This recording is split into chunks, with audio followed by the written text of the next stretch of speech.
Good morning. Happy Friday. It's 6:05 a.m. I so do appreciate you tuning in this morning. We've got so much to cover, and I'm trying to I'm trying to get up and get awake for you. We've got some hot news. My coffee's hot. I don't know. So I told you guys that I had my wisdom teeth pulled. I'm doing so much better. Thank you all for your love and your support. But I take some like Tylenol at night. Tylenol PM is all I had, and I'm like drowsy this morning. That stuff is strong. I'm like drowsy, and I usually am never drowsy in the morning. Like my head pops off that pillow. I'm ready to go. 4 a.m. in the morning. I've always been that way, where I'm just a morning person and love waking up in the morning. Today was hard. Today was hard, but I've got my coffee and I don't know. I'm just kind of milking it this morning, and I don't know why I'm not chugging it down. I got to chug this down so we can get to the Illinois property tax bill that is being called a Band-Aid by its sponsor. Okay, so one thing in the State House in Springfield, what Republicans do, they come up with these bills that are kind of like, yeah, because they're in the super minority. They can't really pass anything substantial. So they try to, pass what they call Band-Aid bills. And really what they need to address is the elephant in the room. The property tax situation here in Illinois is caused by a lot of it is the school funding, paying administrators, that administrative bloat in our public school system here in the state of Illinois. Despite student enrollment going down, school administration has ballooned. Their salaries, their pensions have ballooned. So that is the problem with the Illinois property taxes situation, as well as, our ability to not just spend all kinds of money. Okay. For example, giving state employees Ozempic and including that in their insurance. Okay. So, here's a way to save taxpayer dollars.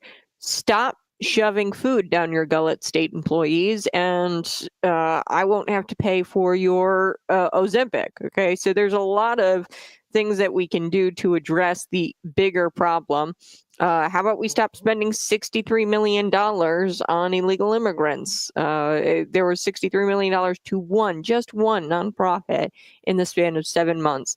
I haven't looked up what we spent on Planned Parenthood at a state level. It's in the millions. I'll have to look that number. But we're going to be talking a lot about Mary Miller at the federal level. This is huge. GOP Representative Mary Miller, she's planning to strip Planned Parenthood. Now, Donald Trump already kind of did something like this. He went after very specific Planned Parenthoods who he believed were in violation of some laws. So he stripped them of their funding via executive order. But what Representative Mary Miller wants to do, she wants to strip them all of taxpayer funding through what's called reconciliation. And she said Congress must fill their constitutional duty. We're going to get to that story. First, I do want to start with the Band-Aid bill.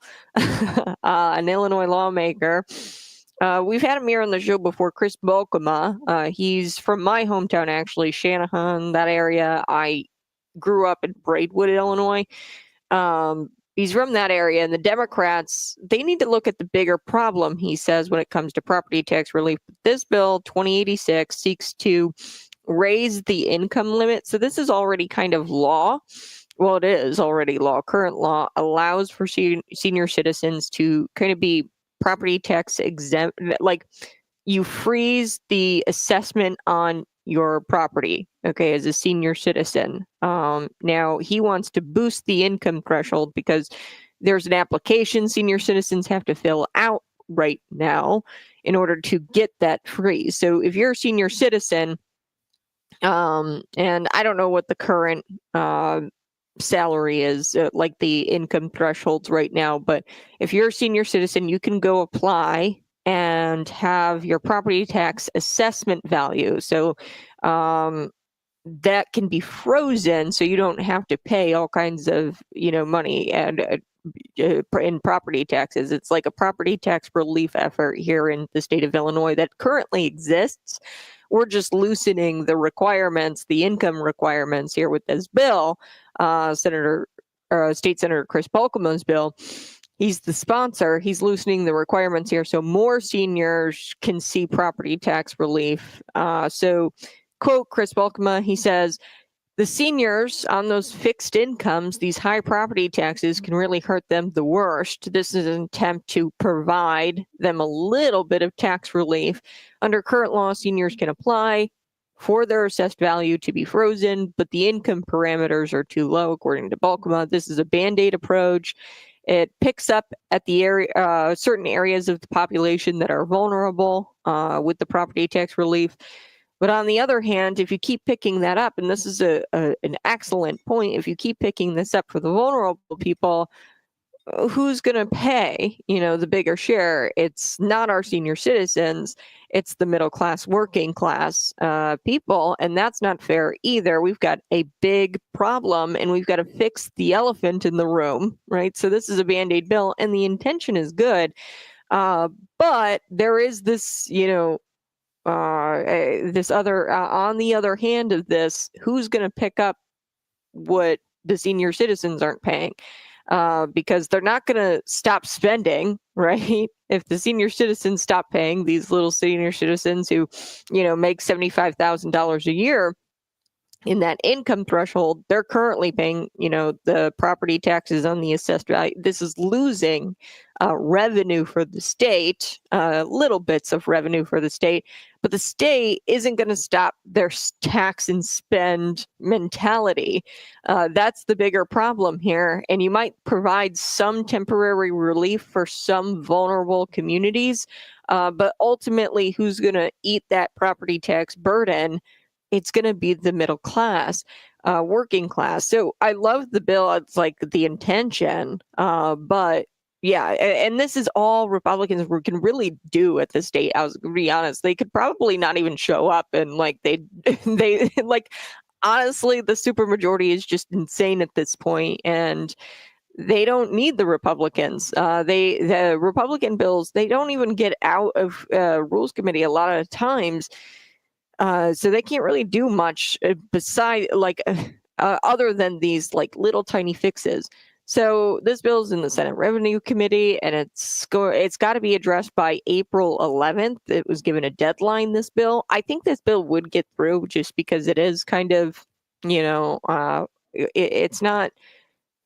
It's a Band-Aid, and I think that the Democrats would, oh, look, we provided property tax relief and we worked across the aisle with Chris Balkema. It's one of those bills, but his bill mirrors a much another bill that I actually like a whole lot, because this is kind of setting a precedent that property taxes are unconstitutional.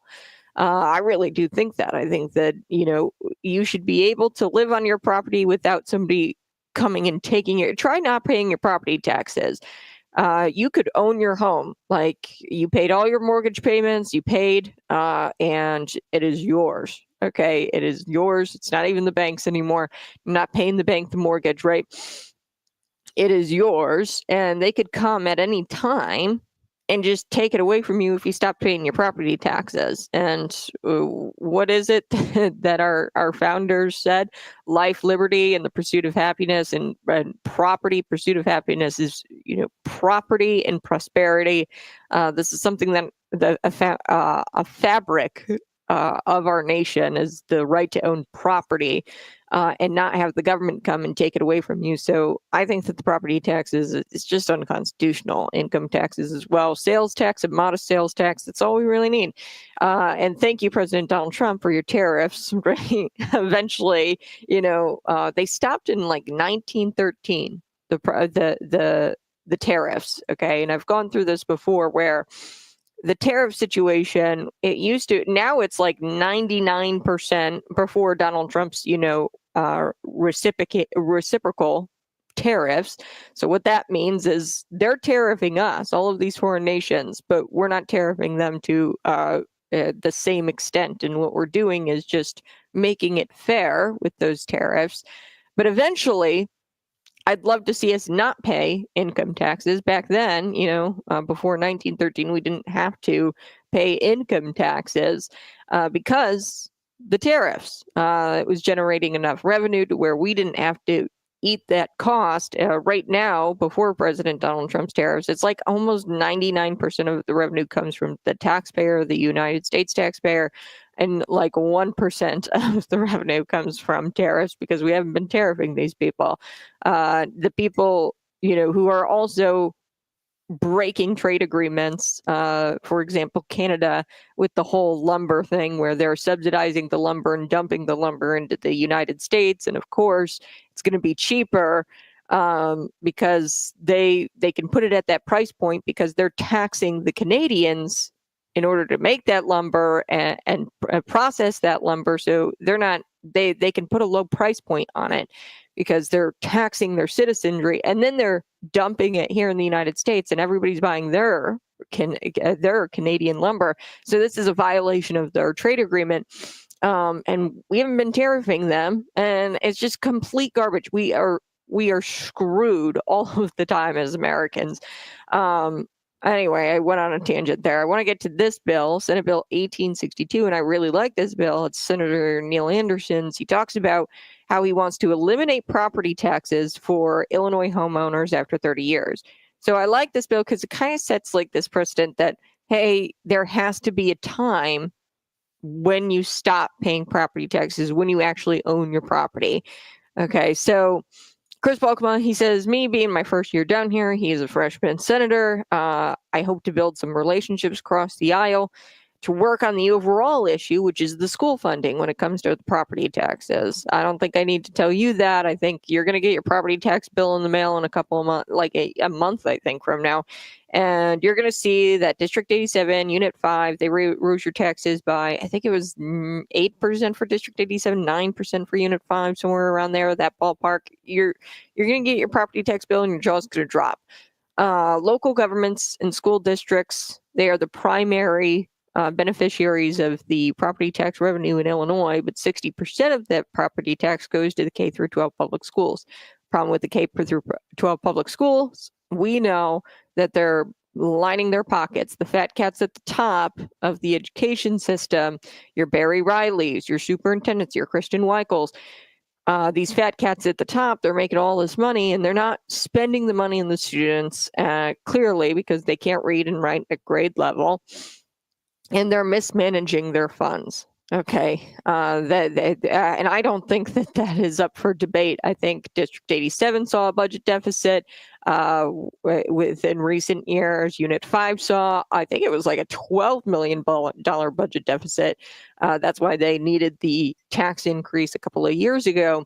And I know I ruffled a lot of your feathers the other day where I said, hey, parents probably voted for this recent sales tax increase because now they're not satisfied with just your property tax bill, 60% of it going to them. They're not satisfied with that. They want more. And really what it is they are in fear as well because the state of Illinois has mismanaged their funds and they've been spending outside of their means. And they now have a pension liability. And now everybody, all these fat cats at the top, they are worried about their pensions and their exorbitant salaries. So there is a deep issue, a big issue with the public education system and how they're managing funds. And then there's an issue with how Illinois is managing their revenue, your taxpayer dollars, because they've not funded their pension. They have a pension liability and it's unfunded. So anyway, we got to fix the root cause, as Kamala Harris would say, fix the root cause. Balkema, he touted lowering property taxes while he served in Grundy County. Like I said, he was the board chair, and from my hometown, Chris Balkema served as the chair. And here's what is actually lowering property taxes, because you'll hear here in McLean County some of your some of your representation say, we didn't raise property taxes, we lowered property taxes. They actually never do. Grundy County actually does. So when you look at their financials, they actually lowered the requested property tax levy and they tightened up their budgets, their spending, so they could do that. They will never, here in McLean County, I doubt it, they will never lower their property tax levy. and they're going to keep collecting more and more because your assessed values go up every single year. They're never going to lower that percentage ever. I doubt it unless we have complete changes on the McLean County Board, and we get some fiscal conservatives in there who care about you. These people don't care about you. They care about padding the pockets of this McLean County government employees. Like I said, I think at the McLean County level, there's two duplicative. It's insane. They have the same exact job title, and they're getting paid $100,000 a year. We need Doge in McLean County. So he says, Chris Bulkma, he goes, yeah, I tightened the budgets in Grundy County. And while I'm going to push that at a state level, we need to tighten our budgets. Yeah, maybe not spend, $63 million in the span of 7 months on one immigration project, or on the immigration project. It was ICER, I think it was. It was a nonprofit organization. Maybe we don't do that. Maybe we don't pay for Ozempic for state employees. Maybe we stop paying for Planned Parenthood. There's things that we can cut. But he said, I'm also pushing for revenue increases in terms of growth in new business. So that's another thing. We have to make Illinois an attractive state. Now, there have been feeble attempts like the senior citizens homestead exemption, where, the senior citizens can apply to freeze their assessed value. Okay. There's that attempt to kind of reduce the property tax or the tax burden. But then there's also the property tax extension law, PTEL. I don't think McLean County is a PTEL county, which is another thing. But PTEL is how much local governments can increase property taxes in certain areas. So in McLean County, I don't think we're a PTEL county, but it would say like, hey, you can't increase the levy over 5%. Yeah, so there's so much more we can do than these feeble attempts, PTEL and the senior citizens homestead exemption. There's so much more we could do. All right, I got to take a quick break, but you're listening to Conservative Cat on a Friday, Cities 92.9.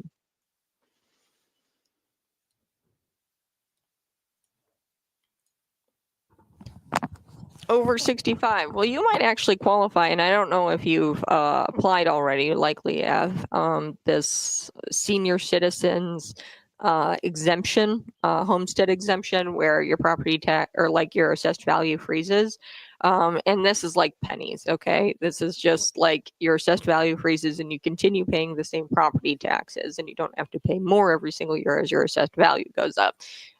There's an application process. You might, if this bill, it increased to $75,000 a year if your income, joint income, I think it is even, if it is up to that, if it's above that at 75,000, then you don't qualify. But if it's that and below, then you qualify for this seniors homestead exemption. And you can kind of pay less taxes every single year as your assessed value goes up every single year with, inflation. Yeah, get rid of property taxes. Yeah, I think they're unconstitutional. It doesn't make any sense. Sales tax, amount of sales tax. That's, the buying and selling of goods and taxing that. That is all we really should have. And then a lot of the revenue should come in from the tariff situation. Not to mention the reason why Donald Trump is doing this is because he wants, you know what it's like. You live in Illinois, Ohio, Illinois, this Rust Belt where the manufacturing just completely left the United States, and these towns have been decimated. And that's what Donald Trump is doing. Actually, there's this clip I want to play on the other side here of this break. It was on Benny Johnson's show, and this woman, she was a former Democrat, and she talks about how this is a big screw you to Wall Street, that Donald Trump has given a big finger to Wall Street. And he says, look, I'm doing this for the American people, and I'm tired of you guys benefiting from, these not tariffing these foreign nations. So we're going to get to that clip. Go ahead, smash that like button, share this out with your friends. I'll be right back.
Woo! Hey, good morning. You're listening to Conservative Cat City's 92.9, the news in Talk Bloomington Normal. I want to get to this. We were talking about tariffs earlier. Now, Donald Trump, he was in the Rose Garden and he gave a speech and he said April 2nd, 2025 will forever be remembered as the day the American industry was reborn. And he made these remarks at the Rose Garden. It was called Liberation Day, right? And he said, in a few moments, I'm going to sign this executive order instituting reciprocal tariffs around the world. Reciprocal, that means they do it to us and we do it to them. It's very simple. It couldn't be any simpler than that. That's what Donald Trump said. I want to get to this Democrat, former Democrat, okay, Batea Ungar Sarjan. Okay, she called out Wall Street and she perfectly explains Donald Trump's tariff policies. And she left the entire panel speechless here. She says that the rich are punishing Donald Trump for siding with the neglected working class, a working American class, okay, the middle class. And, you've got your Rachel Maddows out there in the left. They're saying, oh, Trump is purposefully cratering the U.S. economy. Come on now. Guys, does that make sense? Rachel Maddow, she says it threatens the entire world into a pointless trade war fueled recession, if not a depression. So this is what she says. That is not a rational argument. Even if you truly believe Donald Trump is Hitler, Stalin, dictators, they don't want to see their economy tank, okay? And they always talk about how Donald Trump is an egotistical guy and he's a maniac, right? This would not be the actions of somebody who's egotistical, okay? Obviously, if he was egotistical, he wants his legacy to be preserved and not tarnished forever by a tanked economy. So, and of course he doesn't want his party to have no chance at winning in 2026. Okay, so he's not doing this to purposefully crater the economy. Okay, number one, it's going to help the economy. He's doing this because the big thing here, the reason why he's doing it is because he wants to help the middle class. You know what it's like because you live in Illinois. This Rust Belt here, all the manufacturing went away. This woman explains it very well. Take a listen to this. Here we go. What I find so frustrating about the conversation around tariffs is that we all agree on the problem. We all agree that the deindustrialization of America led to the downward mobility of the American working class, deaths of despair, people working multiple jobs and not being able to afford the American dream. We all agree that it is deeply unfair for the American middle class to be bearing the burden of unfair tariffs from other countries. We all agree that it is great for the president to have leverage in order to demand reasonable things, like that countries stop allowing fentanyl to murder 100,000 Americans every year, and that Mexico do its part to police its own border. And yet when somebody has the courage to show up and say to Wall Street, screw you, I am waging class warfare on behalf of the American working class, and you elites in Wall Street, you do what you need to do because I'm not going to stop fighting for the American working class. Suddenly, everybody is sitting around going, oh no, the stock market. Yeah, the stock market looks like that because the rich are punishing Trump for siding with the neglected and humiliated American working class over them. We have already seen these tariffs work, Pierce. The number of people crossing the southern border is at zero. Fentanyl is at record lows for the last 10 years. We have already seen $1.2 trillion in manufacturing invested in this country since January 21st. So they have already worked. Now, how long is Wall Street going to keep trying to punish this president for standing the American working class? I don't know, but I can tell you that the view from the street is people cannot believe that there is a president who is working for them, who is putting them first and telling Wall Street to go screw itself. Wall Street, which picked the Democrats for the last 3 election cycles in a row. That's what the real story is here. American Compass did a survey of just GOP voters. We know now that the majority of Americans who make under $100,000 a year now vote for the Republican Party. So that was almost a means-tested poll, and they found that 77% of GOP voters, the working class, not the elites, said that when they were asked, they said they would be willing to pay higher prices if it meant bringing back manufacturing, because of course in their mind they are going to be the beneficiaries of those manufacturing jobs. About Canada, a lot of people are asking, why Canada? We love Canada. Canada are our friends. Why wage this tariff war on Canada? And of course the answer is simple. Canada and Mexico are the back door to the American economy because we have this trade deal with them, the USMCA. So if there are no tariffs on China, if Canada and Mexico do not match our tariffs on China, China simply builds car manufacturing plants in Canada and in Mexico, which they have already done, and they use that in order to get tariff-free cars into the American market, which is exactly what President Trump is trying to get away from. So what he wants from them is for them to close that back door. And I just want to emphasize again, back in the 70s, when the majority of the GDP in America was in the middle class, right? That's kind of like the golden era that we look back to of when the economy was really healthy and working class people felt that they could afford a middle class life. 25% of our economy was in manufacturing. Today, the top 10% control over 60% of the GDP. And that is a direct result of the fact that only 10% of our economy is manufacturing. And the largest share, 20%, is in finance and real estate, which is, of course, how other countries we have artificially inflated the dollar, which makes the product of the American worker unaffordable. And so what the tariffs are doing are simply saying we are refusing the race to the bottom in wages. It is unfair to the American worker, which I think we have all basically agreed on at this point. Okay, I know that was a little bit long, but I mean, good for her. She left this entire panel speechless. So these are basically tariffs imposed on a country according to whatever rate they charge us. It's very simple, okay? And it's not about the actual tariffs they put up, it's about the trade deficit too. Okay, so one of the biggest reasons why Donald Trump is doing this is because he wants to reshore manufacturing regarding trade deficits in response to China. Another important key point is that only goods originating from China will be affected. So for 50 years, nothing has happened. Now we finally have a president who's doing something, and these people have taken advantage of the United States for 50 plus years. And, do you think if we just ask one more time, please don't screw us over anymore, it's going to make a difference? No, we've tried that way. We're done, and we're going to try a different way.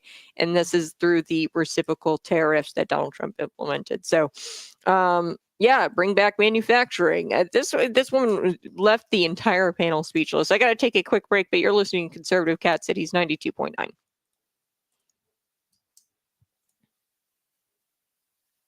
Hey, go ahead, smash that like button, share this out with your friends. Make America wealthy again. Yes, make America wealthy again. The tariffs, these are going to be really great things.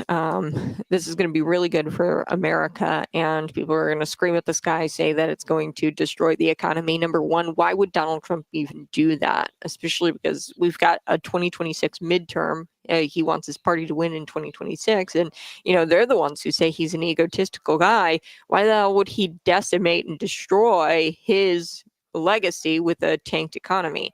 No, this is going to be really good for the economy. It's going to bring manufacturing back, make America great again. He ran on this, and the American people are favorable. The only people who don't like this are the Rachel Maddows, who know nothing. Okay, so like I said, one of the biggest reasons why Trump is doing this is because he wants to reshore manufacturing regarding trade deficits in response to China. Another important key point to this is that only goods originating from China are going to be affected. 50 years, nothing has happened. Finally, we have a Donald Trump who's saying screw you to Wall Street, and he's actually working on behalf of the American people. And that woman, her name is Batea. She's a former Democrat, by the way, and she perfectly explained these. The rich are punishing Donald Trump. So you'll see this, the stock market's going down. And they're doing this on purpose because they want to punish Donald Trump for siding and working for the American people and the working class. And these rich elites are peeved off about it. So we're going to come back. Sorry, I'm a little tired this morning. Mary Miller, she wants to strip Planned Parenthood of taxpayer funding through what's called reconciliation. We're going to get to that, but I also want to get to this bill that threatens rural townships. I am so excited to chat about this one. It talks about consolidating government, which you guys know that I love the idea because we have so many units of government here in the state of Illinois, more than any other state in the nation. And this is why everything is so unaffordable here in the state of Illinois, is because we're constantly paying for government employees, okay, and their exorbitant salaries. The school districts is a major problem. I forget how many school districts we've got. I think it's like over 800 something. So opponents of this bill, Senate Bill 2217, say that this is going to be detrimental to rural Illinoisans, dissolving townships that have a population less than 5,000. Okay, so these are rural townships. Now, this is probably going to be the only time that I say this. This is probably a bad idea to consolidate the government in this way. And notice how the left does this. The Democrats are doing this. They're like, okay, the right is complaining about too many governmental units. Let's go and let's attack the rural townships. Okay. This is not the way to consolidate government. It should be more local, not less. We should cut from the top down, not from the bottom up. Okay, but they're not even going to go up and tax or cut the government, the state government. Okay, so they're attacking these rural townships first. The Democrats. This is a Democrat-sponsored bill. Susie Hilton. Glowalk Hilton. I don't know. She's a Democrat, and she introduced Senate Bill 2217, and it's going to dissolve townships to a population size of townships with population sizes of less than 5,000. These are rural townships. Okay, Jan Weber, she's a Phoenix Township clerk in Henry County. This is a rural township. She knows that there's probably duplication of services among the various state agencies. Okay. So we have a lot of state agencies in the state of Illinois. I can't even begin to name all of them, and sub-agencies, and it gets very confusing very fast because government is so big at the state level. Okay. I think that you don't need a school board of education. I think that you don't need a Department of Human Services. I don't think you need any of it. I'm going to be honest with you. And we should be localizing government. They're taking away the local government. These rural townships, and these were created, these townships, to be, a very democratic. So like, who plows your roads, who's in charge of fixing that road, like it's your neighbor, you know what I mean? What they want is big government at the top level. They don't want the local government at the lower level. And I'm not saying that we shouldn't consolidate townships. We definitely should do some consolidation, but I think it's hilarious that Democrats aren't focused on the 100 state boards that was found in the Illinois General Report, Auditor General Report. There's 100 state boards that are completely inactive. We should shut those down. Maybe some of these state boards are receiving taxpayer funds. Or these, commissions. And we should shut some of this stuff down at a state level before we start going and attacking our townships. I think that we need to cut it from the top down.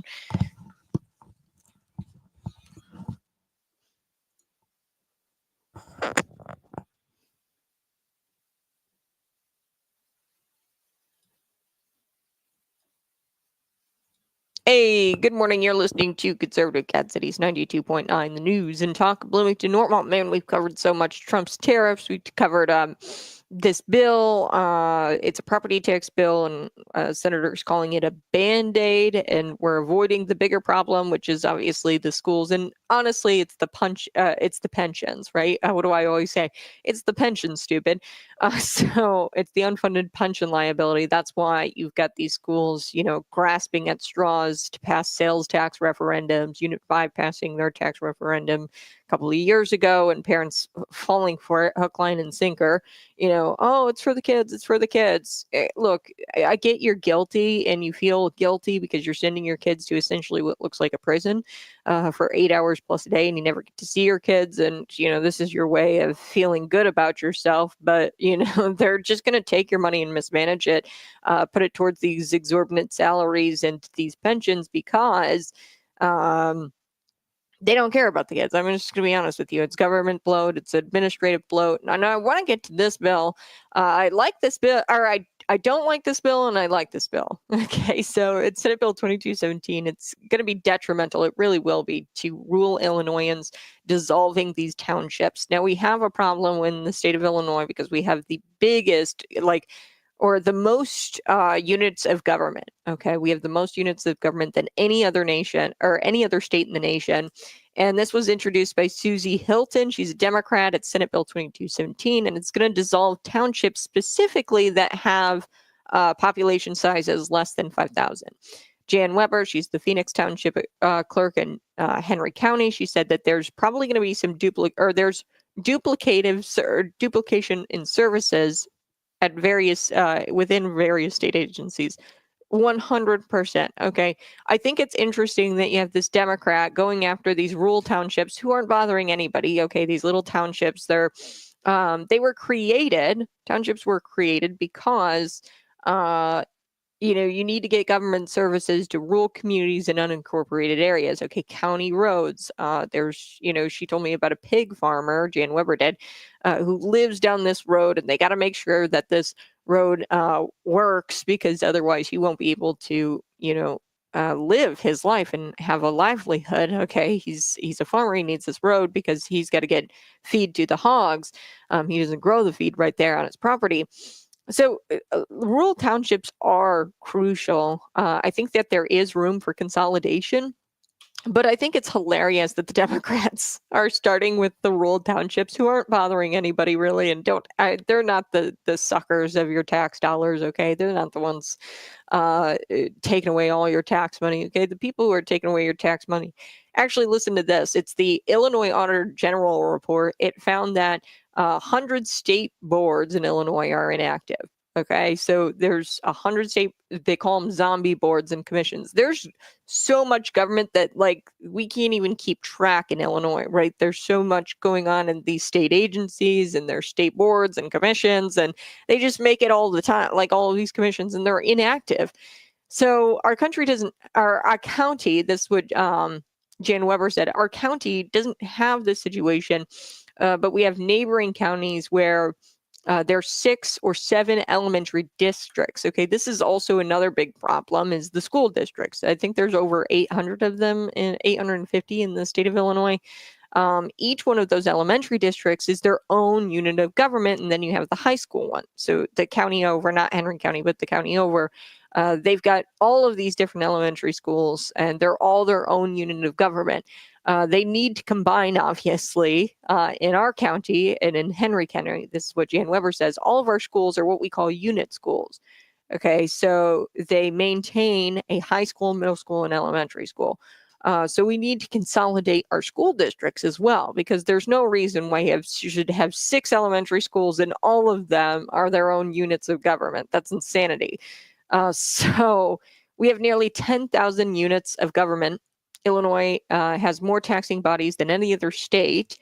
Jan Weber said, residents rely on township government to take care of the roads, and dissolving would mean that they'd have to add more employees to larger government. Okay, so here's what's going to wind up happening.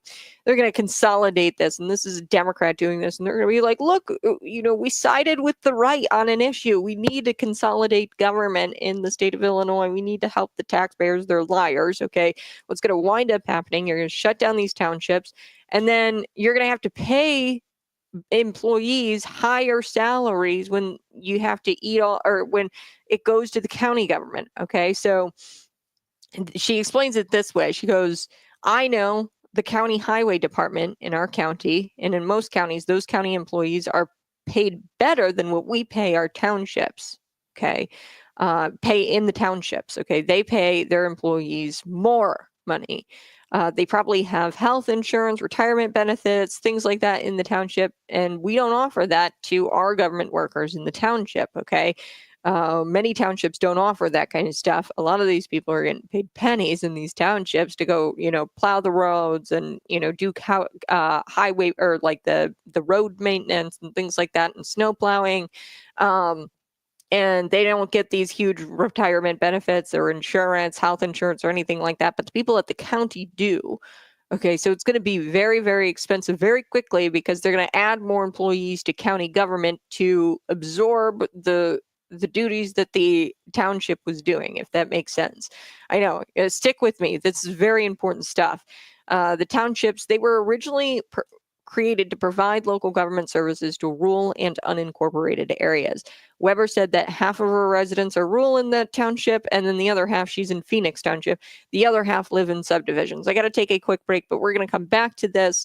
I do think we need to consolidate, but not like this. This Democrat bill is specifically going after rural townships, which aren't really the problem with the units of government. Really, what it is, it's the school districts and the state government, the inactive state boards and commissions and all of these state agencies. We could probably get rid of the School Board of Education, the State Board of Elections. We could get rid of all of that. We could probably get rid of the Illinois Department of Human Services. A lot of these agencies just make your life harder, not better. I'm going to be right back. You're listening to Conservative Cat.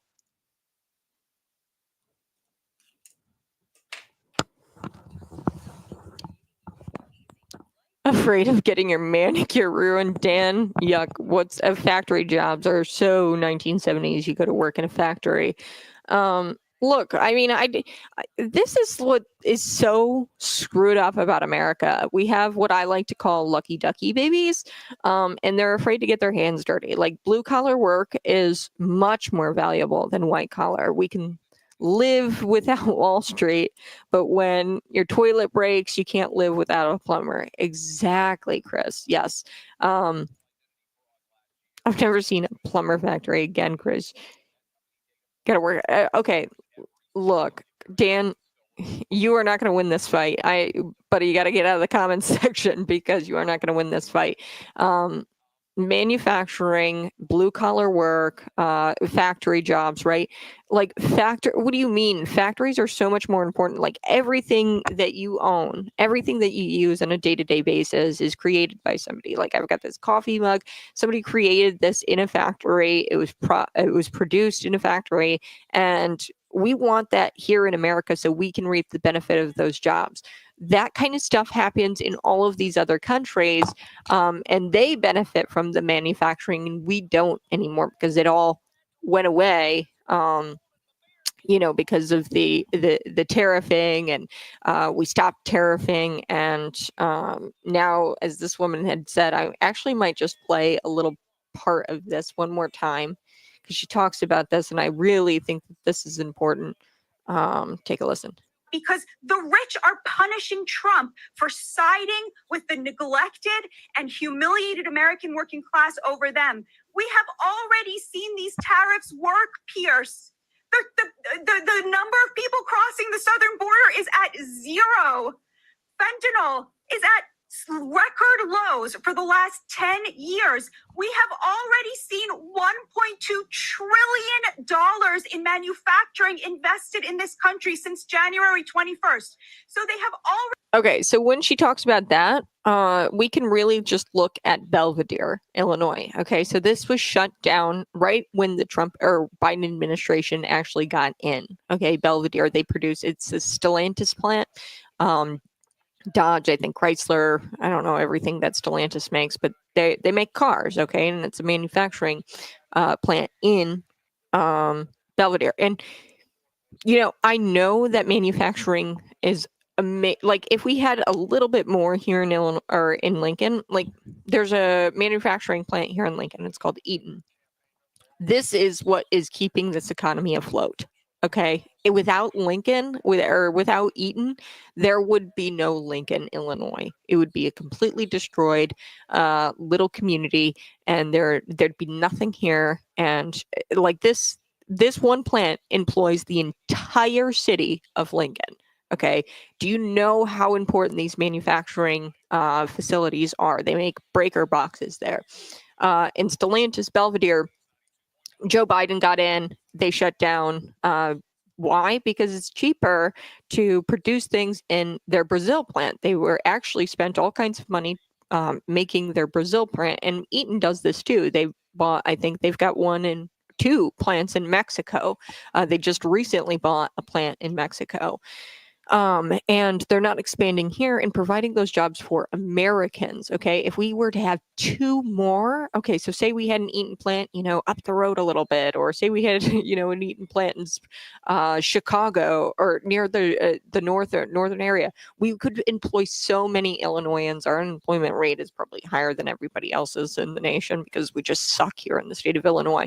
But let me get back to Belvidere. So Donald Trump, he talked with the CEO of Stellantis for a few days. And after the few days of him visiting with Donald Trump, the Stellantis CEO, he decided to reopen the Belvidere plant. Okay.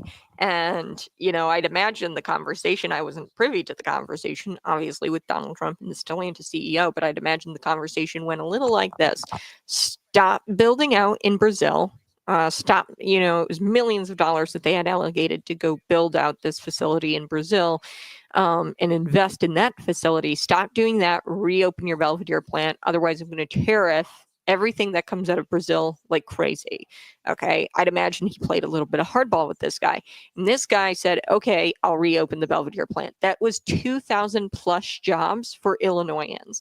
So you're not going to win this argument, man. That factories or manufacturing jobs are not what people want. People want those jobs. They're good jobs. They're good paying jobs. And blue collar work is so much more valuable than white collar work. You said it spot on, Chris. Good job. I don't even look. I'll let my avid listeners fight with you. I don't need to fight with you anymore, Dan. Go for it, Chris.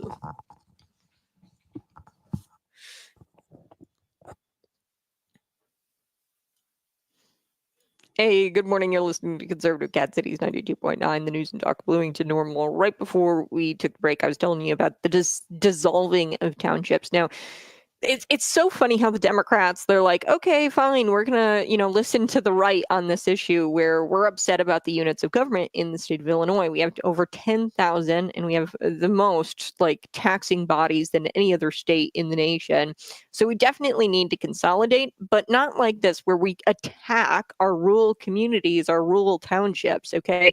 So, and not to mention, it's going to cost us more. Okay. The whole point of consolidating government is to not cost us anything, but it's going to cost us more because guess what? All of those employees are going to have to create new employment opportunities within county government. And then county employees, they're the ones who get the benefits. They're the ones who get the health insurance. And it's going to cost more to have somebody work for the county government rather than somebody work for a township. So they're going after these rural townships. I said that townships were created so that way local government services could get to or could be provided for rural areas and unincorporated areas. So this woman, she talked with me, Jan Weber. She's a township clerk in Phoenix Township. This is a rural township. And she said, look, we have to, this hog farmer, we've got to make sure the roads are fixed. We got to make sure we're plowing the roads. We've got to make sure that this hog farmer actually gets his feed to his hogs because that's his livelihood. We play an important role as a township, as a rural township. I like what she says here. We depend on the township government to take care of the roads. That's fixing potholes, removing trees that fall into the road, plowing snow, so they can leave their home on a daily basis, okay, and go to work, get their kids to school, right? This is what the township does for these rural areas. So having good roads, access to those roads, virtually 365 days a year, 24 hours a day is vital for people's livelihood. She talked about the hog farmer that she's got in her town. State Senator Chapin Rose, I want to get to him. He's a Republican. He called this bill a war on downstate Illinois. So rural areas, rural Illinois. He said it's a war on downstate Illinois. He also explained that the consolidation could lead to property tax increases. He says, quote, the county to simply be tossed, with no equipment, no manpower. And also here's this debt from this township. You get to take the debt now. Now we're supposed to handle this without raising property taxes, right? They've got to pretty much take on all the roles of the township government. And I'm not saying that there isn't places where we could consolidate these townships. I'm not saying that at all. We definitely need to consolidate these units of government. We have too much. I got to take a quick break, but you're listening to Conservative Cat Cities 92.9. Who's fighting? I'm just saying factory jobs suck. What? No. Oh, no. What do you mean factory jobs suck? People love factory jobs and they're so important, and that people will go work at a factory. I'm not saying that, it's the most fantastic or glamorous job, but it's vitally needed. And there's definitely honor in working those types of jobs and like working with your hands and creating products. Okay. So, I mean, you don't understand it because you've never lived it. I know. I live in a town with a manufacturing plant. People love working in manufacturing, okay? I mean, it's a job like everything else, and people are going to complain about their job. But people love working in manufacturing. It's a punch the clock type of job. You don't bring it home with you a lot of the time. The guys on the floor don't bring it home with them.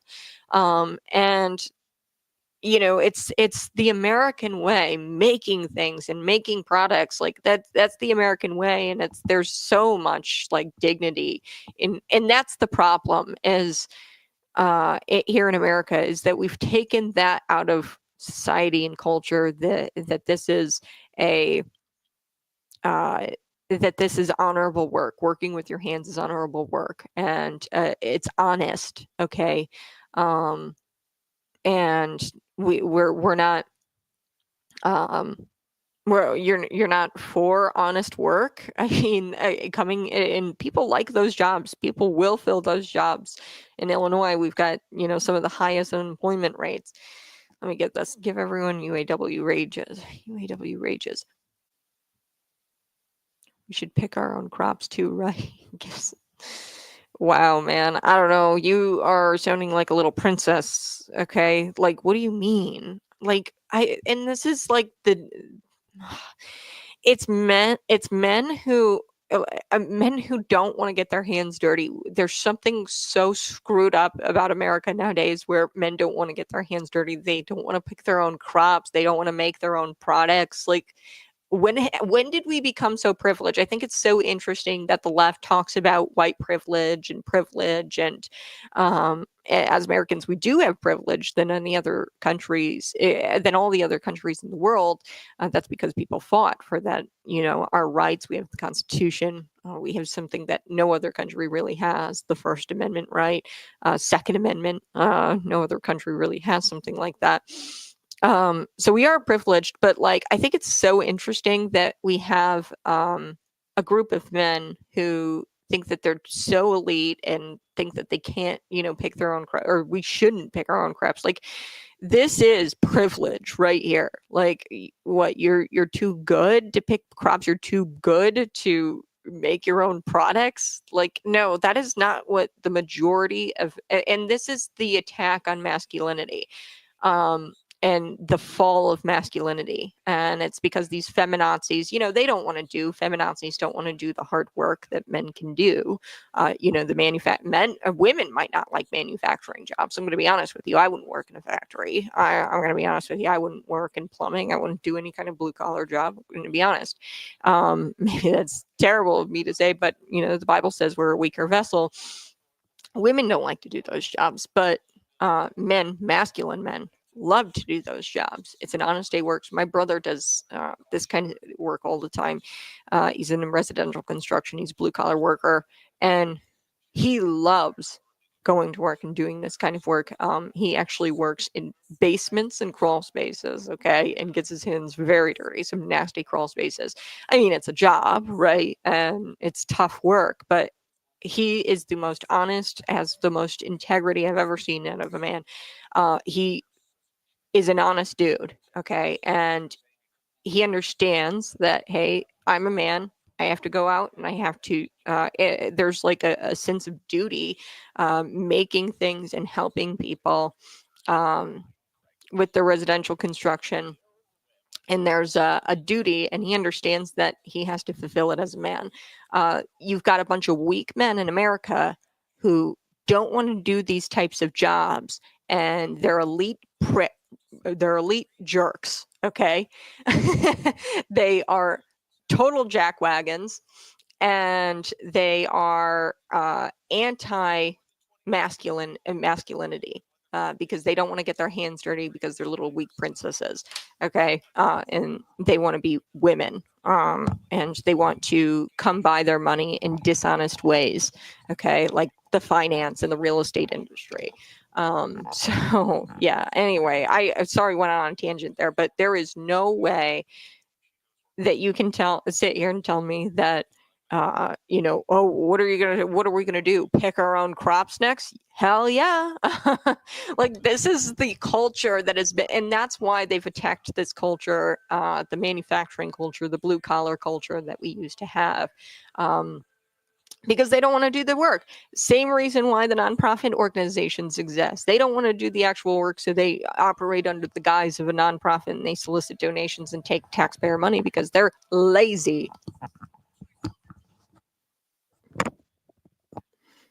Hey, good morning. You're listening to Conservative Cat Cities, 92.9, the news and talk Bloomington Normal. It's 7:05 a.m. Here in the second hour of Conservative Cat. You can find me on YouTube, Facebook, and Rumble. I do want to get to this Planned Parenthood thing, because they were all on Capitol Hill. They rallied on Capitol Hill March 27th with pro-life groups, and they were urging their fellow Republicans, hey, we've got this trifecta. We've got the House, we've got the Senate, we've got the presidency. Let's use this trifecta to hack away at Planned Parenthood. So before I get to that, I want to wrap up this story. Senator Chapin Rose, he said that this bill to dissolve rural townships is an attack on downstate Illinois. And I am inclined to agree, because if they want to consolidate government, let's look at the top, the tippity top. Okay, let's look at the Illinois Department of Human Services. Let's gut some of there's like even sub agencies within the Illinois Department of Human Services. Let's cut all of it. Within DCFS, there's subsections. There's even in DCFS, I forget what it's called, but it's a board of teenagers, okay? And they're the ones who actually pushed, we talked about this bill yesterday. It was the hair care plan, where DCFS requires foster parents to, set up a hair care plan. I mean, this is expensive, by the way. If you've ever had your hair done, you understand. And my mom and dad, they said, no, Cat, you can't dye your hair orange, okay? Because I was 7 years old. I wanted my hair all kinds of different colors, right?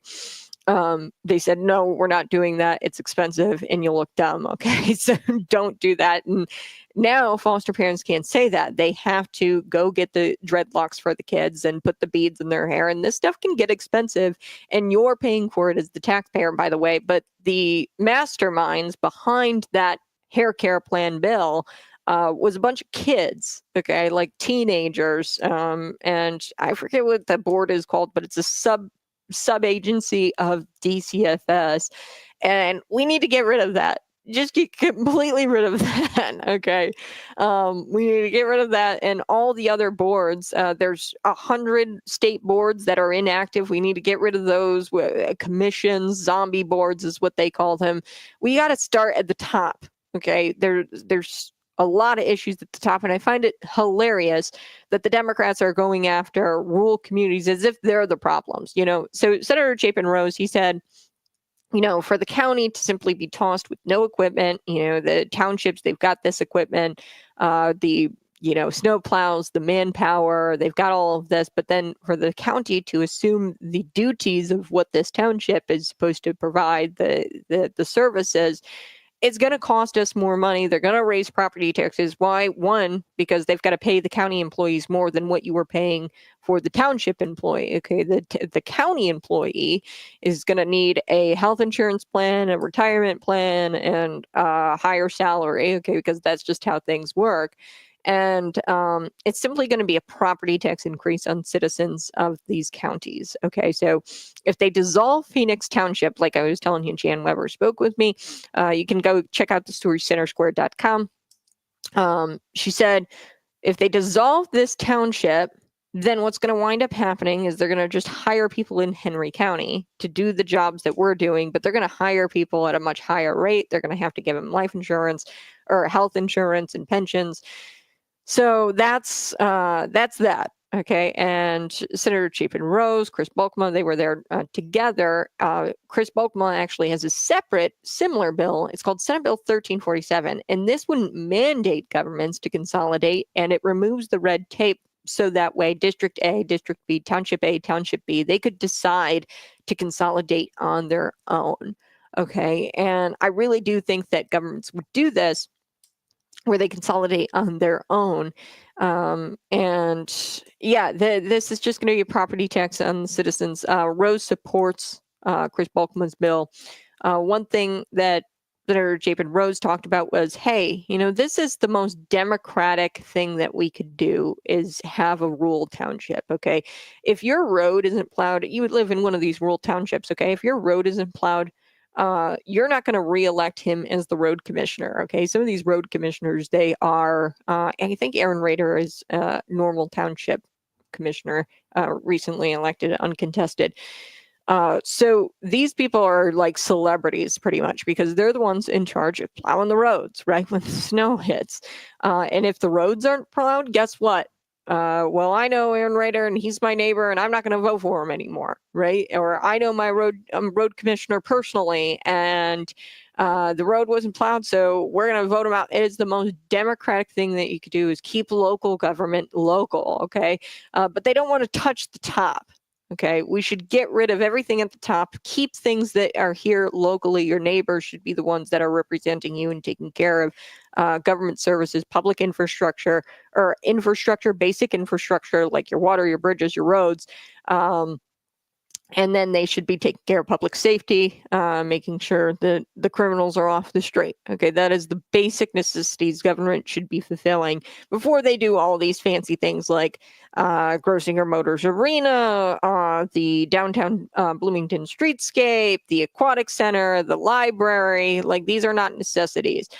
Okay, so if we just had smart local government, everything would be fine and we wouldn't be taxed into oblivion. But we don't have smart local government because they spend things like this. What was it? The public library was like over $20 million. The streetscape, millions upon millions of dollars. It's insanity. If we just had smart local government, our property tax or our taxes wouldn't be as high as they are if we just had smart government. Okay. Smart local government, and we need to cut people at the top. All right, I want to move on. The Congresswoman Mary Miller. Mary Miller was one of several GOP lawmakers. March 27th, they gathered with pro-life groups, and they're urging the Republican lawmakers, their fellow Republican lawmakers, to use this trifecta, the House, the Senate, and the presidency, to push for defunding Planned Parenthood. Okay, so Donald Trump has already done this. Some of it, but we need more of it, and that's what Mary Miller is saying. So the organization's 2023, the Planned Parenthood, this is according to Breitbart, the organization's annual report revealed, this is the 2023 one, that taxpayer funding in the form of government grants, contracts, and Medicaid reimbursements all totals to, let me get my calculator out, boop, boop, boop, boop, boop, $699.3 million. This is insanity. And it made up 34%. So the taxpayer dollars you're spending on Planned Parenthood is $699 million. And it makes up 34% of Planned Parenthood's all overall revenue. Okay, we need to take all of that back. On Wednesday night, Miller wrote on X, she is fighting to strip their funding through reconciliation. I'm going to get to what that means here in just a second. She wrote a post in response to the news that the Trump administration is withholding tens of millions of dollars in Title X funds to 9 Planned Parenthood state affiliates. Okay, so this isn't defunding Planned Parenthood abroad, okay, or broadly. Donald Trump's executive order, okay, that he wrote that withholds tens of millions of dollars in Title IX funds. The reason why he's withholding these funds from these 9 Planned Parenthood is because he's pointing to the possible violations of federal civil rights laws. And President Donald Trump's executive orders. Okay, so he has executive orders out there. Planned Parenthood, I think that there's an executive order out there that you can't perform gender affirming care on minors. I'm pretty sure he's got something out there. I gotta look, but they're violating his federal laws, his executive orders, and they're violating federal civil rights law. And that is why he's defunding these 9 Planned Parenthoods. But that's not enough. That's what Mary Miller is saying. Defunding abortion businesses through reconciliation process would let the Senate pass it with just a simple majority, okay, avoiding the need for 60 votes. President Donald Trump has urged Republicans, so Trump is behind this idea of reconciliation, to pass his agenda in one big beautiful bill. That's what he says. One big beautiful bill. Just do it in one big beautiful bill. So the reconciliation process, if you're unfamiliar, let me break it down for you. This is a special procedure in the Senate that allows certain types of bills to pass without or with a simple majority, just more than half of the votes, okay, rather than the 60 votes required. Normally, to pass bills out of the Senate, you need 60 votes to overcome potential delays. But with reconciliation, you can pass certain bills with just 51 votes or 50 votes, and the vice president casts the tie-breaking vote, okay?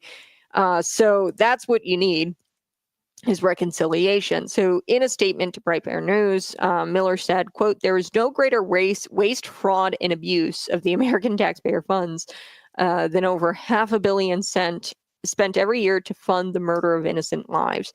So President Donald Trump took bold action to cut Planned Parenthood's funding, but Congress has to fulfill their constitutional duty and permanently defund this corrupt organization. I'm committed to ensuring that not a single dime of taxpayer funds goes to killing the unborn children through reconciliation. So they're going to try to do this reconciliation where they don't need the 60 votes. They just need like the 51, okay, or 50 with the vice president. So Donald Trump is supportive of that. So at a March rally, pro-life caucus chair Chris Smith, he's a Republican from New Jersey, he said that abortion is violence. Yes, abortion is violence, and said that at a minimum, taxpayers should not be forced to pay for this hideous form of child abuse. Yes. So I'm pro-reconciliation process. This is obviously really going to be tough to do. But here's what Chris Smith says. He says, quote, "For far too long, politicians and the media have ignored, enabled, and whitewashed the business of Planned Parenthood, decapitating and dismembering helpless babies with sharp knives, poisoning them with pills to the point where they starve to death. Okay, and often their bodies are just left to be flushed down the toilet. Child decapitation, dismemberment, and starvation are not healthcare, it's violence. And at a minimum, taxpayers should not be forced to pay for this hideous form of child abuse." I want to play this clip. This is Mary Miller at this rally. Hold on, I'm going to get this pulled up. This is Mary Miller. She's Congresswoman in Illinois. Here we go. President Trump is the most pro-life president in American history, and he is taking bold steps to stop funding Planned Parenthood. But Congress holds the power of the purse, and I'm making it my mission to defund Planned Parenthood once and for all. We should revoke their nonprofit status because they're making millions off of abortions and child mutilation. Children are the hope and future of our nation, and each of them deserves a chance at the American dream, regardless of their disability or the circumstances of their conception. Okay, there's Mary Miller. They were at a rally. This came after 150 national and state pro-life leaders signed and sent a letter to members of Congress on March 26th, asking them for American taxpayers taxpayer dollars to stop going towards funding the abortion industry. After President Donald Trump was elected, Mike Johnson, the Speaker of the House, said that he would like to slash funds for Planned Parenthood, and Elon Musk even proposed using the Department of Government Efficiency, DOGE, which he heads, by the way, to cut funds to abortion organizations. Okay, the Wall Street Journal reported that the Trump administration plans to freeze federal grants to Planned Parenthood abortion worth $120 million this year. So he wants to freeze federal grants going to Planned Parenthood, $120 million a year. He wants to freeze that and pull that and not give it to him this year. Now, Planned Parenthood, you got to kind of we kind of got to get into the weeds of their finances here on the other side of this break. I got to take a quick break, but they have an annual report, and your jaw is going to drop of how much money is in this and how much they're paying themselves. Okay, so they are all getting rich. The CEOs, the president of Planned Parenthood, they're all getting buco, like way more than the president makes, double what the president of the United States makes. Okay, Planned Parenthood President Alex McGill Johnson makes $904,000 annually. The CEOs are making about $800,000 annually in California. But the average salary, I think, of the Planned Parenthood CEOs, the state affiliate CEOs, okay, they're making like anywhere from, it went up actually from $317,000 to $352,000. Okay, it went up in just like 4 years, and they're making all kinds of they are Planned Parenthood CEOs continue to rank in the 98th percentile of U.S. wage earners. They're making so much money off of killing babies. It's not even fun. Like, it's insanity. So we're going to get to that. You got to kind of dig into their finances a little bit, and you're paying for it. Okay. Because remember, the revenue that they got just in 2023, 34% of it is from you. Okay. So we're paying the president. We're paying the California CEOs of Planned Parenthood. We're paying all of that. And, it's not cool, okay, because you're against it. You're a pro-lifer. You shouldn't have to pay the $904,000 salary of Alex Johnson, the Planned Parenthood president. I'm going to be right back. You're listening to Conservative Gap.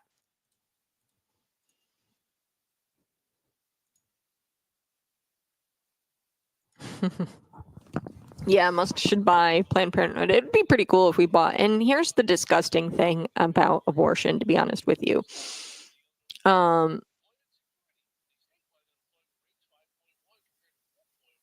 What she said, I'm reading this.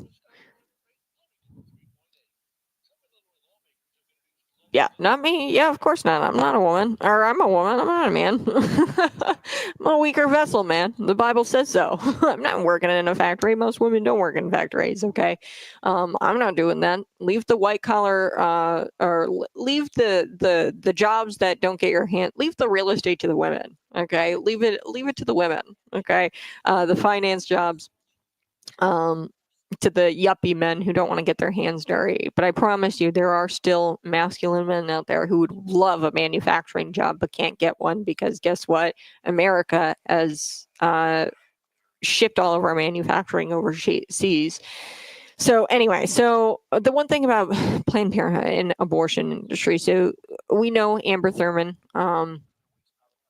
this story with Amber Thurman, and that she couldn't get this crucial service, which was the DNC, that they couldn't. Women are so, how do I put this? They are so brainwashed by Planned Parenthood and by the abortionists, okay? They have actually taken a medical term. It used to be just a medical term, abortion. And this is what they used for, if women have miscarriages, if women, pregnancies aren't viable, they use abortive services, okay? So they have completely destroyed the meaning behind the word abortion, okay? And really what's going on here is elective abortions, not, the life-saving. They've connected it, and the left is so sneaky in this way that they prey on women who have had miscarriages, and they try to get them to vote for them by saying that that's what Republicans are standing against. No, Republicans are standing against elective abortion. These are abortions that are performed just because you're in a poor financial state, or you weren't planning to get pregnant and you want to abort your baby. Okay, I'd love to see Musk buy buy Planned Parenthood. Love to see Musk buy it out and use it as like pregnancy resource centers. We just had Ellen on a couple of days ago, And these are resource centers that actually help women with unplanned pregnancies, and we don't suck their babies out and cut them up with knives and starve them to death with medications. Instead, we help the mother and we help the babies through pregnancy resource centers. And they don't just suck the baby out, right? But they have done such a great job of polluting what the Republicans are talking about getting rid of. It's called elective abortion, and they've polluted that, and they've gotten into the minds of women that, hey, if I have a miscarriage, I'm going to have to, deliver a dead baby. I'm going to have to deal with this on my own, and I won't be able to have these healthcare services. Actual healthcare services. That's not what we're talking about. That's not what Republicans are talking about getting rid of. Okay. They're talking about the elective abortions, women who go in and they want to get rid of their children because they don't want to take responsibility and accountability over that life. So, dude, Dan, I don't know, man. I don't. You were the one that said that. Oh, what? Are we going to pick our own crops next? Yeah, of course we're going to manufacture. Of course we're going to do factory jobs. If they were here, we would definitely fill those jobs 100%. And I don't know where you live, but here in the state of Illinois, we've got manufacturing plants just sitting empty. Okay. And it's really quite sad. A lot of these communities are just completely destroyed. Now we have open in my own little community, we have one manufacturing plant here. There was a bottling factory across the street from me, and it was completely abandoned. They finally put something in there. It's a farming shipment facility where they ship grain and things like that. But there are communities where there is just empty manufacturing buildings because they were all incentivized to go other places because it's cheaper to do it there.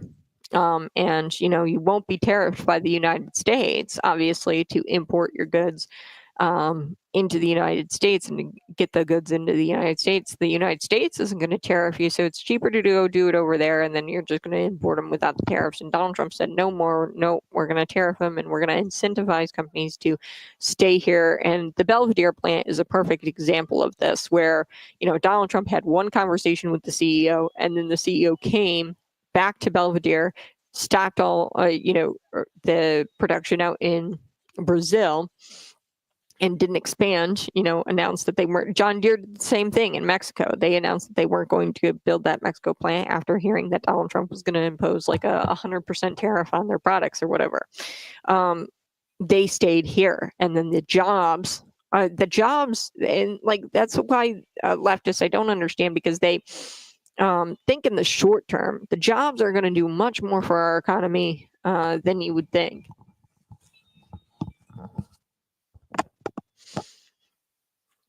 Hey, good morning. You're listening to Conservative Cat on Cities 92.9, the news, talk Bluey to normal. Before we took the break, I was telling you about Planned Parenthood, and we gotta kind of dig into their finances here to really see where their money is going. It's not to help women, okay? And what the left has done a really great job at is they've polluted the word abortion. Abortion actually used to be a term. They've taken that term, the abortionist, the elective abortionist, and they've taken that term for their own. There used to be a term for, services, actual healthcare services. If women have unviable pregnancies, they, go through surgeries. Okay, they'll go through surgeries, and those are healthcare services. That's not what Republicans are talking about. We're talking about elective abortions, which make up like all of in cases of rape, incest, anything like that, that is like 0.1% of the elective abortions. Okay, people who go through rape or incest or things like that, that is all. And this is a separate procedure. Republicans are talking about getting rid of elective abortion, where simply a mother doesn't want to have accountability and take care of a child that she and the man takes two to tango, right? They're supposed to be accountable for that life that they created. and it's a subverting accountability. And the Republicans are simply saying, no, enough is enough. We're not going to pay for this, at least with our taxpayer dime. Okay, if we're not outlawing it, go ahead and do it, but we're not going to pay for it with our taxpayer dime. Okay, so the Planned Parenthood 2023 annual report reveals that taxpayer funding in the form of government grants, contracts, and Medicaid reimbursements hit $699.3 million, and that makes up 34% of Planned Parenthood's overall revenue. Okay, so we're pretty much keeping them afloat. Okay, without that revenue, I don't know if they'd be able to continue doing what they do. Okay, so Planned Parenthood taxpayer funding has increased by 43% since 2010.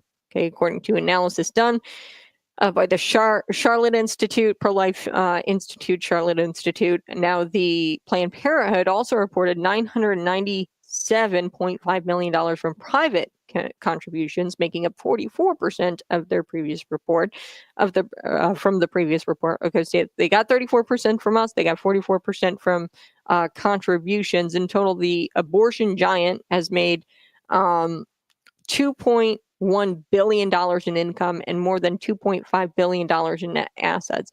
This is a huge, like when you look at these numbers, this is ginormous. The same report shows that Planned Parenthood performed 392,000 abortions in 2021 through 2022, and that's a 5% increase from the previous year.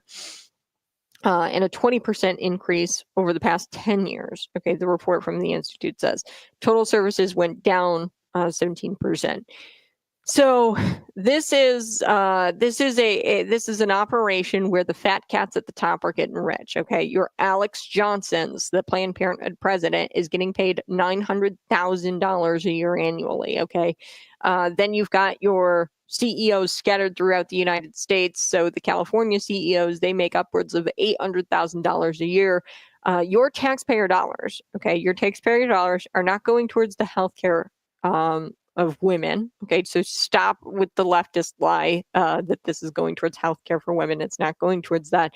This is going towards women who want, elective abortions and want to avoid accountability for their actions and consequences for their actions. They want to avoid that.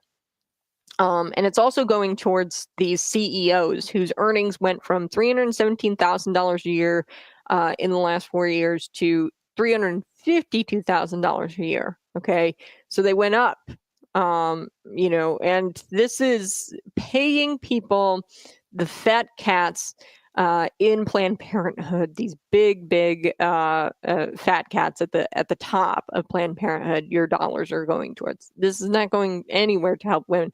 You want to help women? Donate to the Pregnancy Resource Center. Okay, our tax dollars should be going towards maybe something like a Pregnancy Resource Center where they actually provide resources and services to women to help them parent, and that is actually parenthood. Okay, this is unplanned parenthood, or like this is not helping men or women succeed in parenthood. Okay, so the name in and of itself, Planned Parenthood, is deceptive because they're just in the business of helping women avoid accountability and breaking the skulls of babies and cutting them up and suffocating and starving them with these medical abortions as well, these pills. And the taxpayer should not be in the business of doing this, where we pay fat cats like Alex Johnson or the California CEO of Planned Parenthood with the $800,000 salary. Planned Parenthood CEOs, they rank in the 98th percentile of U.S. wage earners. They're making so much more money than everybody else, and our taxpayer dollars are going towards it. And all they're really doing is helping women avoid accountability. So I got to take a quick break, but we're going to come back. We're going to talk about Jasmine Crockett. I don't know why the people of Dallas keep electing her, and I don't know what they were thinking when they elected Jasmine Crockett, because she's a complete crock, okay, complete hack, and she represents them, but we now know that she got hired as a public defender, and she got hired as a public defender with zero experience, and there's only one reason why she got hired with no experience as a public defender. it's the color of her skin. And she actually admits this out loud with her mouth, that she is a DEI hire. So we're going to take a break and we're going to come back to Jasmine Crockett. I've got so many other things. What progressive city, here's a question for you. You can throw it in the comment section or text me 309-451-9299. What progressive city will now stop giving out speeding tickets based on, or they'll give out speeding tickets based on your equity, or based on equity, which means that they're going to give speeding tickets. Like, it'll maybe cost you, if your, income is lower, it's going to cost you like, I don't know, $50, but the guy who makes, $100,000, if you make $50,000, it's going to cost you $50. If you make $100,000, it's going to cost you $100. Okay. It should all be one fee. Like, you broke the same law. The guy who makes $100,000, the guy who makes $50,000 should be the same ticket. Okay. And you should have to pay the same amount. I'll be right back. You're listening to Conservative Cat.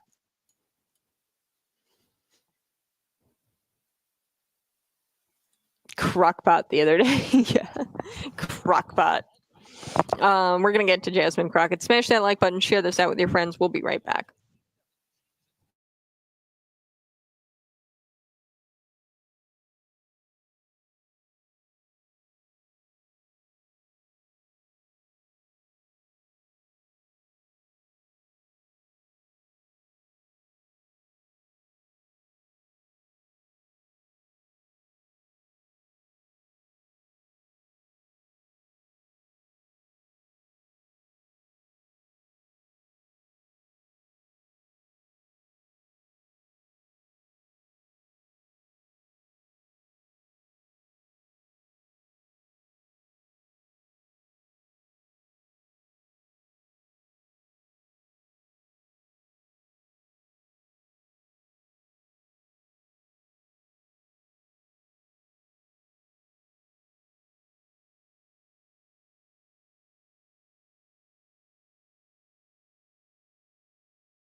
Hey, good morning. You're listening to Conservative Cat on Cities 92.9 News and Talk Bloomington Normal. I so do appreciate you tuning in.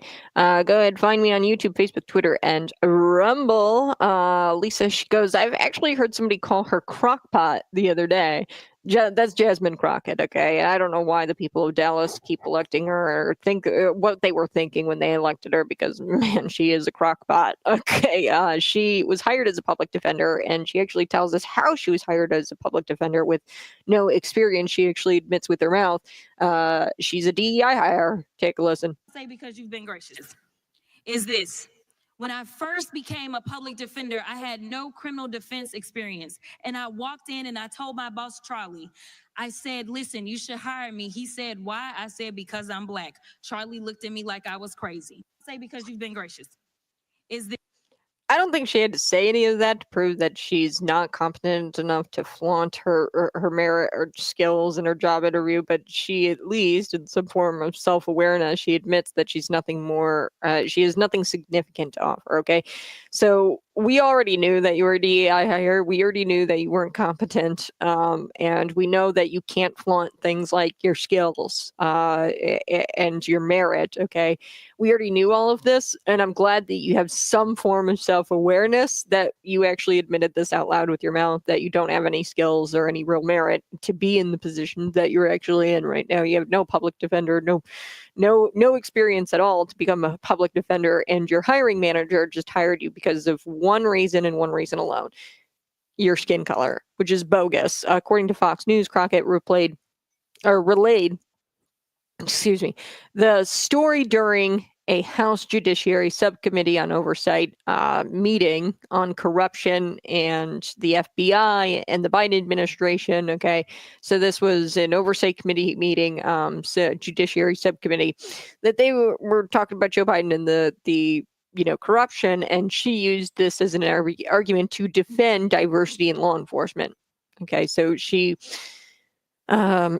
use this example as a reason why we should do DEI in law enforcement. The color of your skin, an insignificant birth trait, and much like the color of your hair, should not determine whether or not you serve in some sort of role in law enforcement. Okay, when it comes to public safety, DEI becomes even more dangerous. Okay, when you're calling, the police because somebody broke into your house and has a gun pointed to your head, if you call the police, are you hoping and praying that somebody Black shows up or somebody with brown hair, red hair, somebody like you're not going to be, you want somebody to show up who's going to be competent to take down this assailant, okay? You're not thinking about the insignificant birth traits of the officer behind the 911 call. Am I right? Okay.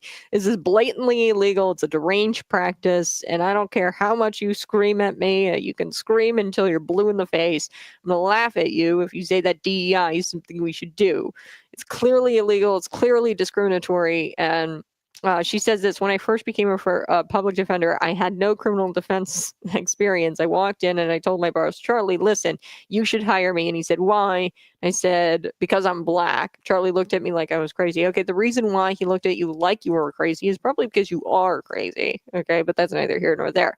She continued and she said, let me tell you something. When I walk in, I'm going to walk in with a level of rapport and understanding that maybe some of my other colleagues will not. Charlie offered me the job, and I worked my butt off, and I worked really, really hard for all of my clients, not just those that look like me. That is what it looks like to serve. Okay, so she actually admitted she was a DEI hire. Hilarious. And that she worked harder than everybody else, which isn't surprising considering that they hired not based on their competence. Okay, so she says, oh, I had to work harder than everybody else. Yeah, it's probably because you shouldn't have been there. Okay, if you had to work harder than everybody else, clearly it's because you lack competence, and you had to work harder than everybody else because you didn't have the skills needed to do the job. That's why you had to work so hard. Okay, it's because you didn't have the skills and the experience to do the job and to do the job well, and you had to work harder at it because you weren't cut out for it. Okay, so it's bizarre how the left, they think that skin color is some sort of flex. I don't understand that at all. It's an insignificant birth trait. The country could care less. People could care less of what you look like.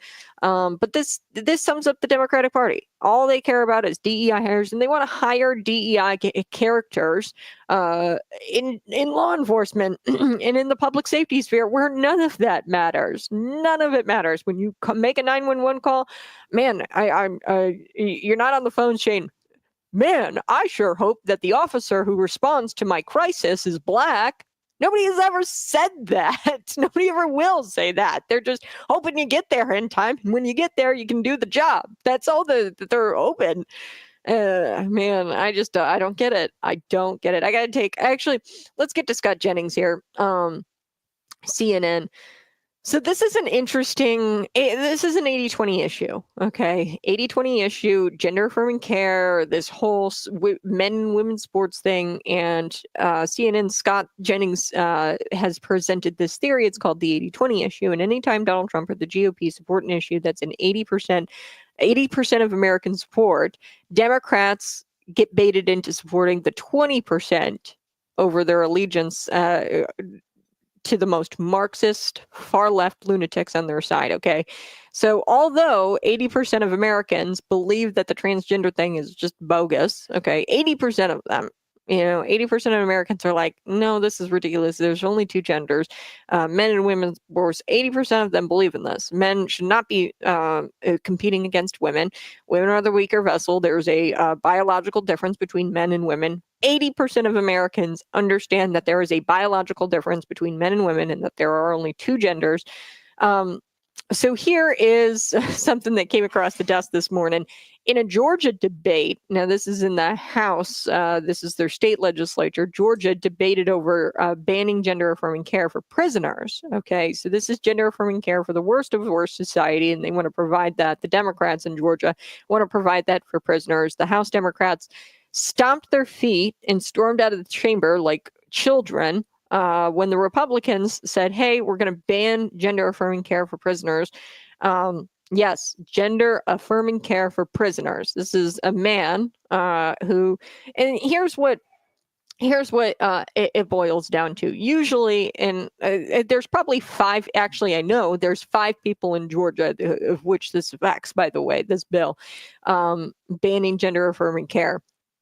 And they stomped out over this issue over 5 people. Okay, so these 5 people, they're most likely men who perform very heinous crimes. Usually it's pedophilia, child molestation. Usually it's these types of cases. They're sexual predators. And then they know that they're going to get beat up in prison, okay, because those kinds of crimes not looked upon favorably by men in prison.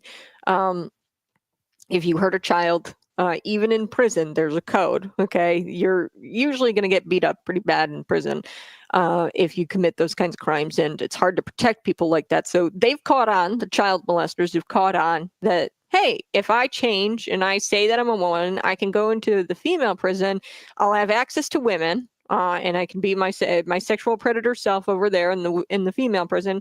I'll get the gender affirming care, whatever. I'll take hormones, and I will avoid getting my butt beat in prison by masculine men. I want to hang out with the women because I'm a weirdo. Okay, that's what this is all about. They're not probably even suffering from gender dysphoria, the mental illness, okay? They're actually just using the system so that way they can get out of, serving in prison, and they can be sexual predators in female prisons.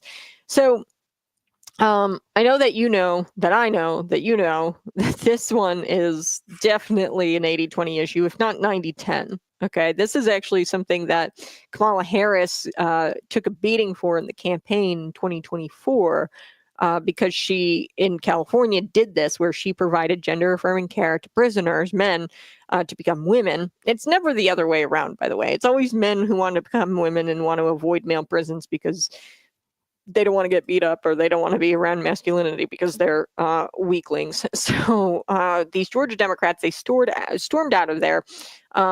And I guess it's because they have these deeply rooted beliefs that Georgia taxpayers should pay for prisoners to have their wieners pulled off. Okay, I'm just going to be blunt here. Okay, like that's they have a deep deep-rooted belief that taxpayers should pay for prisoners to have this so-called gender-affirming care, okay? Now, according to WSB-TV, this is a Georgia local outlet, they walked out its House Bill 185, and it would impact 5 people currently in state custody, by the way. They worked out over this because 5 people wouldn't be able to get their wieners chopped off with taxpayer dollars. Okay, so they participated in political this political theater, and they did a walkout of this press conference and did a press conference. Okay, so I got to take a quick break, but I'm going to play the campaign video that Kamala Harris came under scrutiny for in 2024, November 2024. There was a tape of her talking about taxpayer-funded sex change operations for prisoners and how she was pro that. And she came under fire for that. And I think that that's ultimately what could have costed her election, along with many other things. But that's one reason why she didn't win. I'll be right back.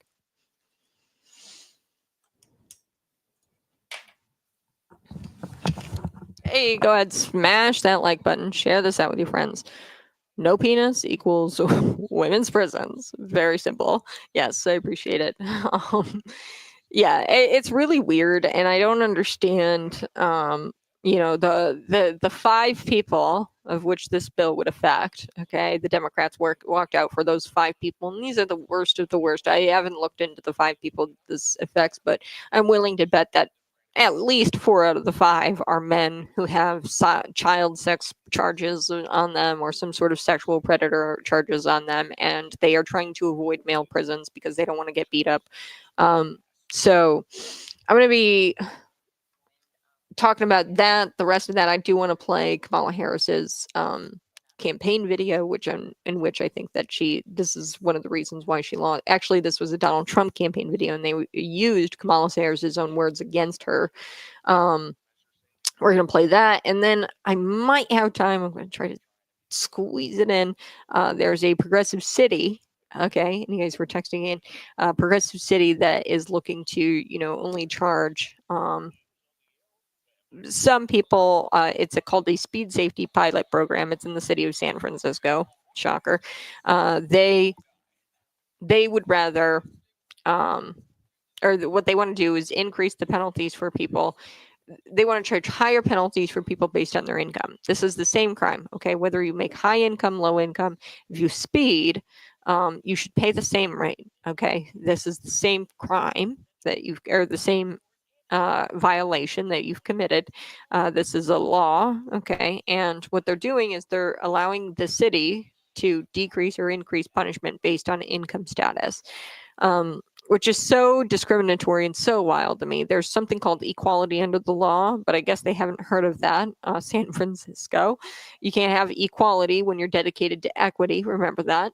And these people are beholden to this type of ideology, even though it's morally and logically incorrect. Okay, this Marxist ideology of equity. And it's incorrect, and that's totally the opposite of what we should be doing, which is equality under the law. Everybody's forced to follow the same law. Everybody should be forced to pay the same fee for violating that law. Okay. So the speed safety system pilot program was signed by Newsom in October of 2023 and allows cities across California to use speeding cameras to find drivers. Those considered lower income are eligible for a steep discount if they receive a speeding ticket. Okay. So just because you make less money, you get the discount, which is just so bogus to me. We're going to get to that here in just a little bit. Smash that like button. Share this out with your friends.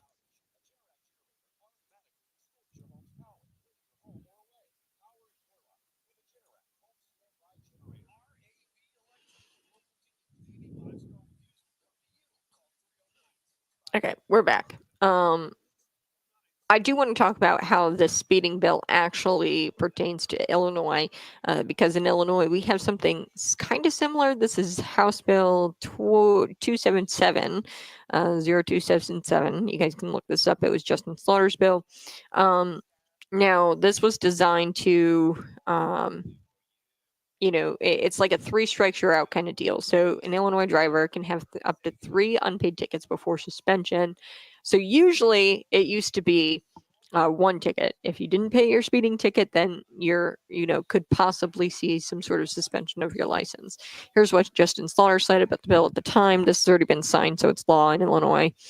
HB 277 is designed to modernize our procedures for people who receive tickets, minor traffic offenses, and fail to appear in court. Current law grants our judges the power to suspend an individual's driver's license if he or she fails to appear in court. From a fairness and equity perspective, this current process is creating a significant challenge for people, for individuals at risk as they seek to hold their jobs. Okay. So this is ridiculous. It's the proposed bill, and no incentive for violators to pay their tickets. Okay, so you get 3 tickets, unpaid tickets, before you risk suspension. This is insanity to me. People, there's no incentive to not speed anymore. Okay, you can go with unpaid tickets. You don't have to pay your tickets for 3 times in a row. Okay, before, any kind of consequence happens.